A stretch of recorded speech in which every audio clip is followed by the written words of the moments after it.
Hello everyone, welcome to Tangle with Tracy Anne. In this week's video, I'll be demonstrating a tangle named Y-ful Power by Shoshi. I had an email from a lady who'd found a picture of the tangle, but she didn't know its name, so she couldn't find the step out.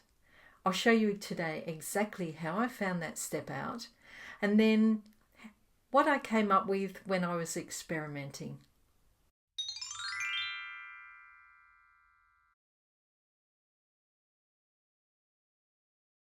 TanglePatterns.com is the best resource I know of finding tangles, but it's pretty comprehensive.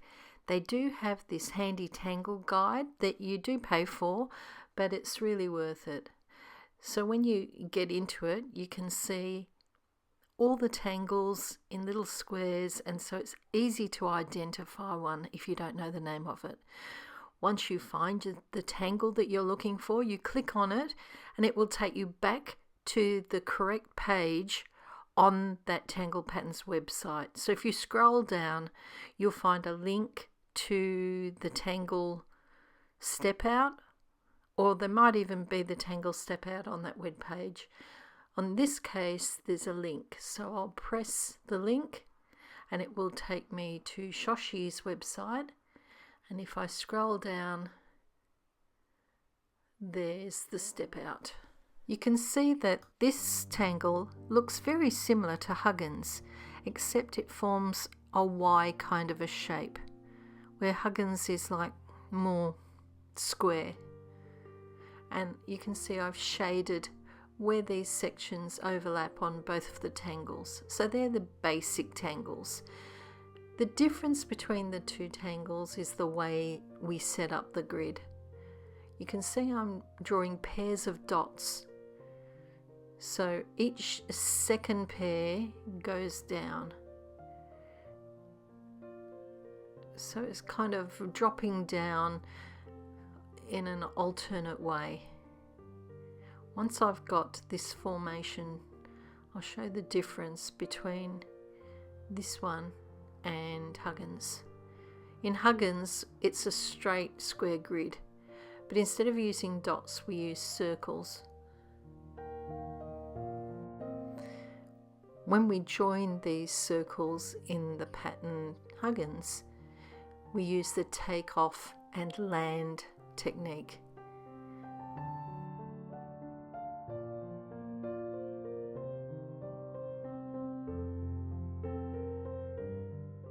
Take off and land on the next one. Then we go in an opposite direction. And you can see the circle guides your pen around. So each time we take off and land, we're kind of doing the opposite of the one we've done previous to it.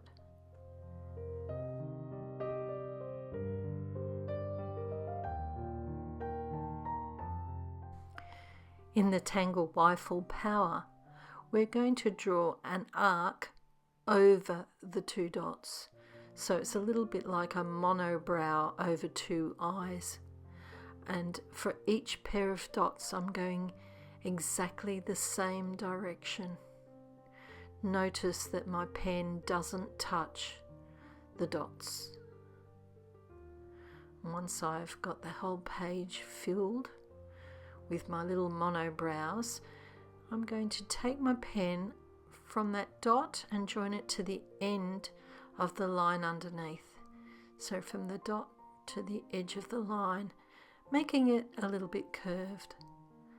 And then doing the same on the next tier down, from the dot to the line. Continue to do this, joining all these dots to the corners of the one below it. And you can do the same on the next row of dots across on either side. You can see I got to the edge there where there was no dot. Now if you've got a border, you just imagine where the dot will be. On this page I can just form a dot so I know where I'm going.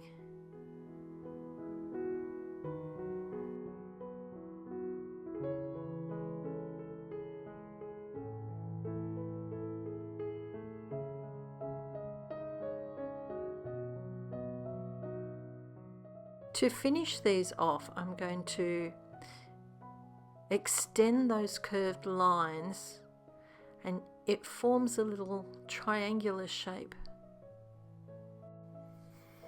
You can see by extending all of the curved lines that we've drawn, eventually each corner will have a triangle. Well, it's a bit of a curved triangle. When you get to the edges where a border might be, just imagine where that line would run if the pattern was being continued.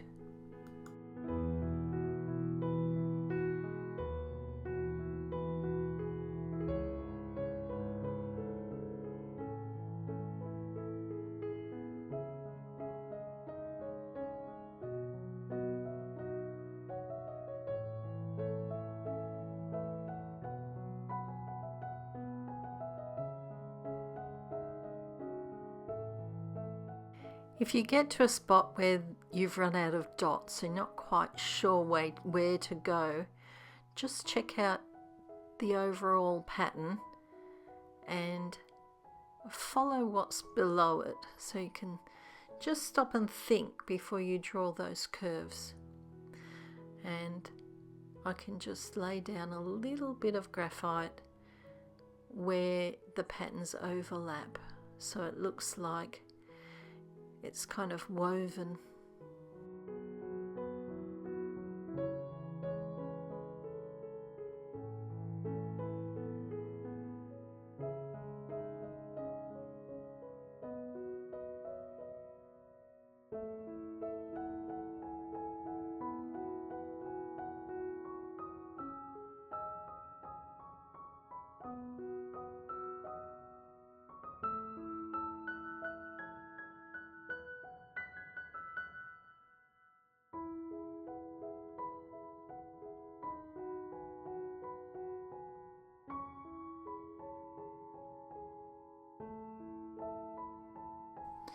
You can leave those triangular shapes open or colour them in, or even draw an aura and colour in the centre of the triangle. It's up to you. There's so many things that we can now do with this tangle. Of course, it depends how big or how far apart you space the dots on what you can fill inside each of those sections. So I'll show you how to set it up for both a square tile and a circular tile. I'm putting the dots in each corner and forming a border. Obviously, the more wider space your dots are, the more room we have to fill that centre of the pattern. For this square tile, I'm going to start with a pair of dots in the corner, not right on the border, and doing the same space on the other side so that I can get them evenly across this tile. I'm doing the same thing at the bottom and the same thing on the center line. So I know I've got all the ones that line up done. Now I'm going to fill in those drop down sections, so you can see how I've got that grid now drawn. Once we've got those dots in, we can just form the pattern.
So that's how I've set out my square tile.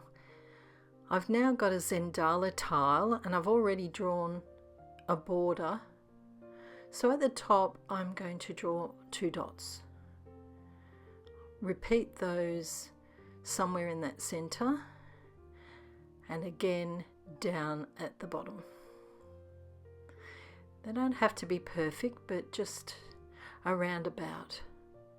Then I can put in the dots that are offset on each section.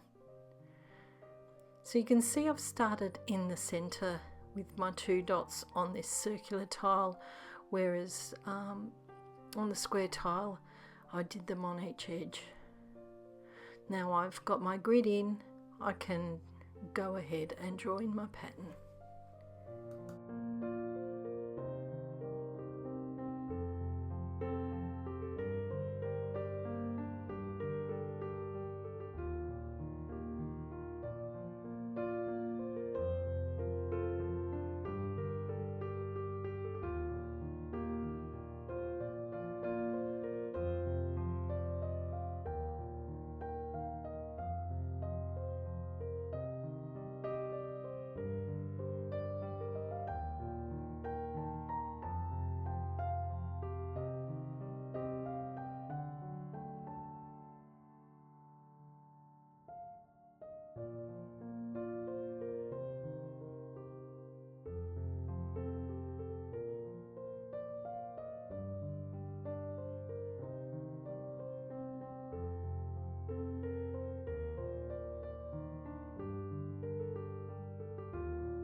There are so many ways we can fill in these sections now.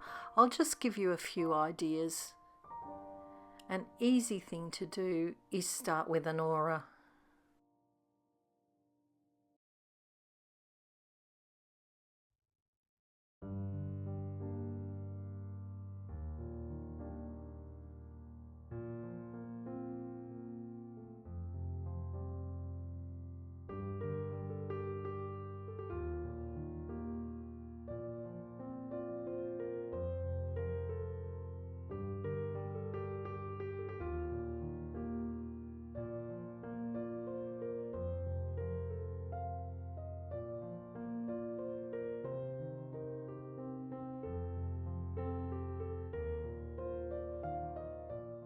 Of course you can do wider auras.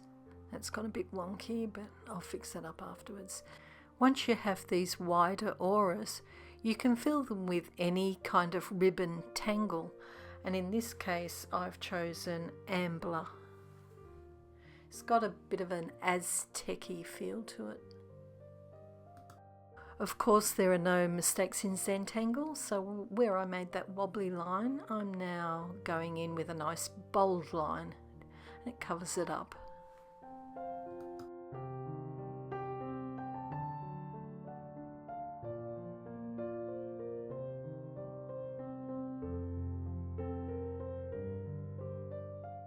I'm left with a triangular centre, so I could create a bit of a gem.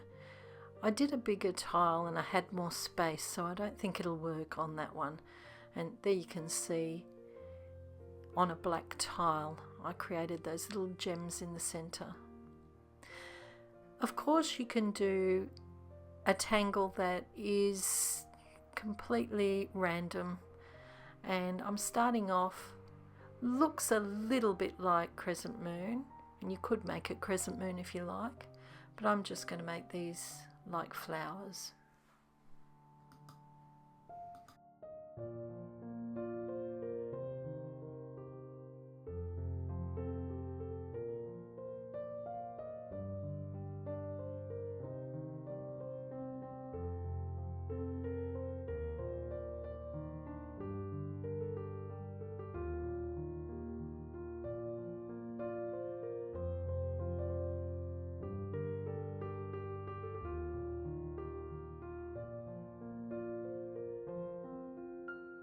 Here's something similar I created on a tan tile using gel pens mainly.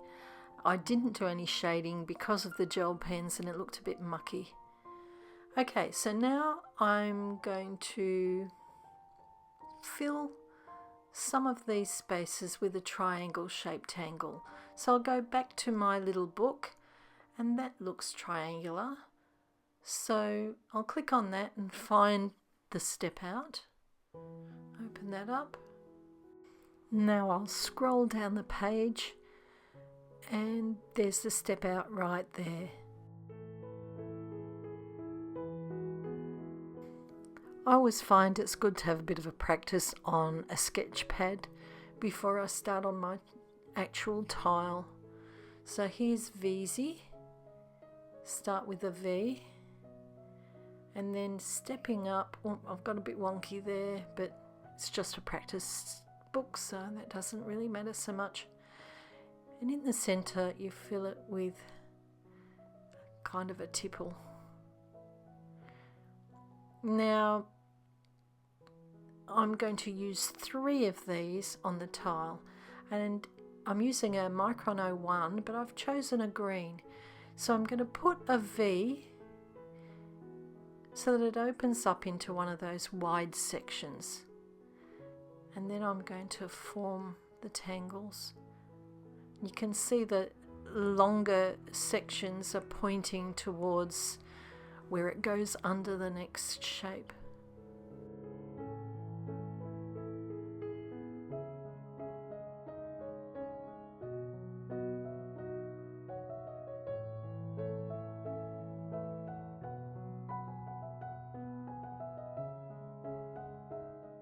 On the tile I finished, I had a little bit more room, so I added these little fescue shapes.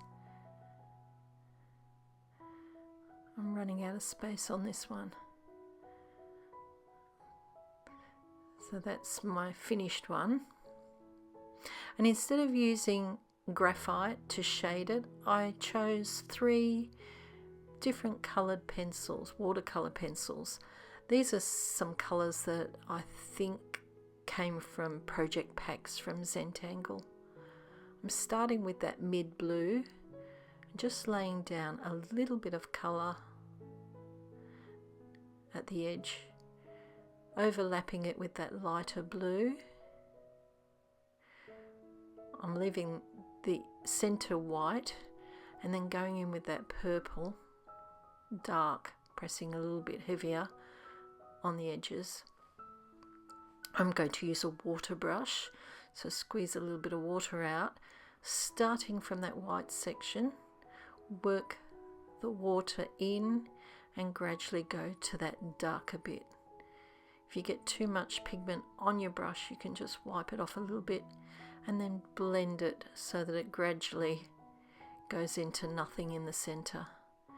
I'm getting it a little bit everywhere there. You can be really careful, but because I'm just doing a demonstration, I'm being a bit slap happy really. You can always cover that with a gel pen, which I think I used a gold one on my tiles, so I'll do that now. Here's a gold gel pen and I'm just going to colour the aura at the edge.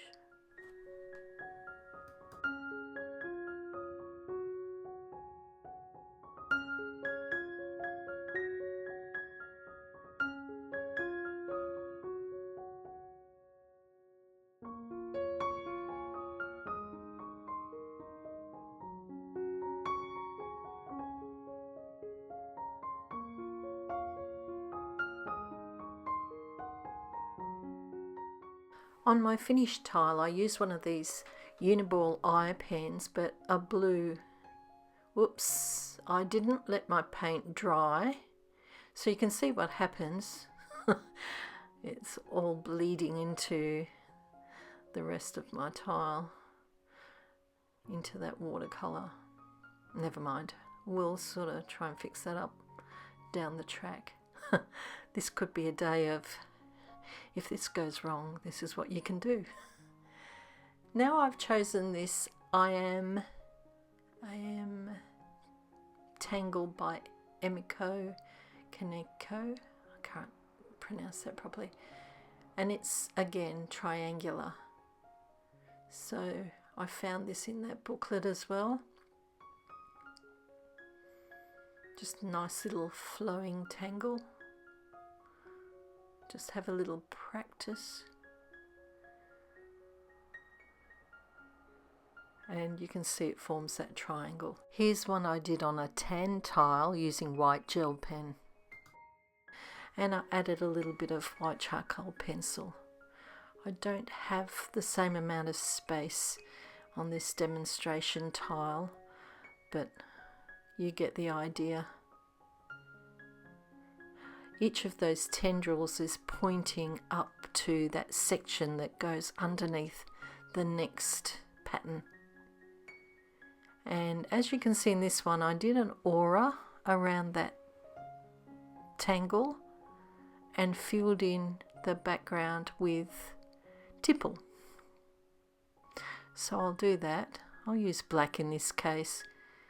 And once I've filled it, I think I might colour in the background just to make it stand out a little bit more.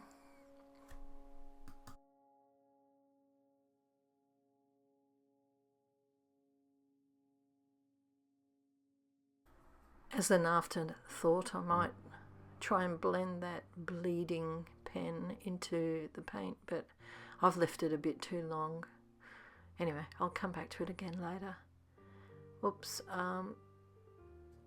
adding some graphite here, but I think I've done that top area where I shouldn't have. For this pattern, I'm adding graphite just in the center of that florally section and around the edges. And I'll just blend that in with my tortillion. And I think I did use graphite on my tan tile. For this flowery pattern, I'll just rub off that section.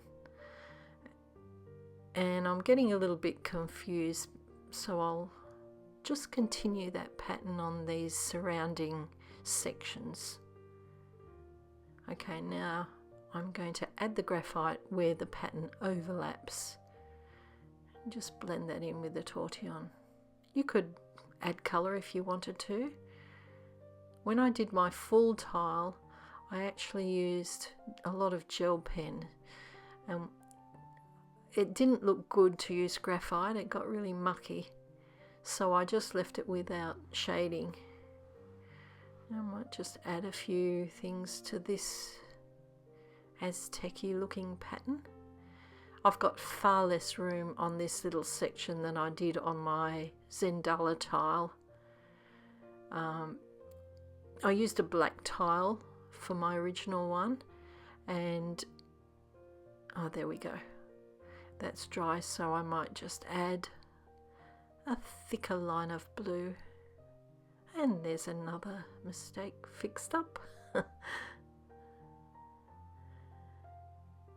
Often, as you make mistakes or do things that you didn't intend, shouldn't say mistakes, it develops into something else. So you just go with the flow of it and modify things as you go along.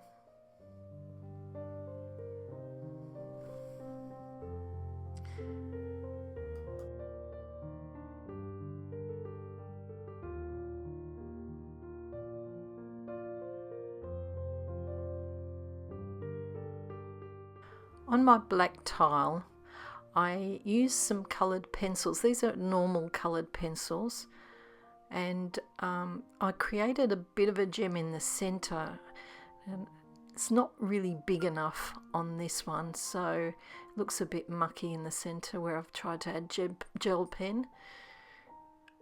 I didn't actually put the colour on my pattern on the big tile. I might just go over that gem again. It didn't work on this little section. And I'll add a few lines. Now you can see here I added the pencil in the aura, blue, green and purple. You can go over your patterns. If you've used watercolour, it sometimes washes out the line. To shade this Aztec design, I'm using black coloured pencil, and that's because it's going over gold gel pen and other waxy kind of pencils. So there's a few ideas for you. I always post these stills on Instagram and Facebook, Tangle with Tracy Anne, so you can check them out there if you want a closer look. If you enjoyed this video, please give it a thumbs up. And if you haven't already subscribed to my YouTube channel, do that so that you don't miss out on future videos. Thank you for watching, and until next week, stay safe and bye for now. If you'd like to see more of my videos, head over to my YouTube channel, or there are some links up on the screen here. And if you're looking for that subscribe button, it's just below.